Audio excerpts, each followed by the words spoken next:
মেয়ে স্নান করতে যাওয়ার আগে বলে গেল কলেজ যাবে বলে। এইটুকু সময় কি করব ভেবে পাচ্ছি না। হঠাৎ মনে পড়লো ফ্রিজে চিংড়ি মাছ তো আছে, চিংড়ি মাছের বরফও খুব তাড়াতাড়ি গলে যায়। মেয়ে চিংড়ি মাছ খেতেও খুব ভালোবাসে। এক পাশে ভাত আর এক পাশে বসালাম কাঁকরোল ভাজা। ও কাঁকরোল ভাজা খেতে খুব ভালোবাসে। কাঁকরোল কাটতেও খুব বেশি সময় লাগে না, একটু লঙ্কা গুঁড়ো দিয়ে নামিয়ে নেব। এবারে সেদ্ধ করে রাখা আলুটা নুন হলুদ দিয়ে ভালো করে ভেজে নেব। এরপর একটু সর্ষের তেল দিয়ে কেটে ধুয়ে জল ঝরিয়ে রাখা ঝিঙেগুলোকে নুন ও হলুদ দিয়ে ঢাকা দিয়ে ভালো করে ভেজে নেব। এরকম অবস্থায় ঝিঙাটা নামিয়ে নেব। আলু আর ঝিঙে ভাজা হয়ে গেছে।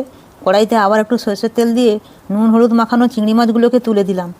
চিংড়ি মাছগুলো আধা ভাজা হলে এক সাইডে সরিয়ে দিয়ে আর একটু তেল দিয়ে দিলাম। একটু পাঁচফোড়ন দেবো, পাঁচফোড়নের গন্ধ বেরিয়ে গেছে। এবারে দেবো দুটো চেরা কাঁচা লঙ্কা। গ্যাসের ফ্লেমটা কিন্তু মিডিয়ামেই আছে। এবারে দেবো কুচনো পেঁয়াজ। একটু নেড়ে চেড়ে দেবো পাকা টমেটোগুলো। টমেটো গলার জন্য দিলাম নুন ও হলুদ।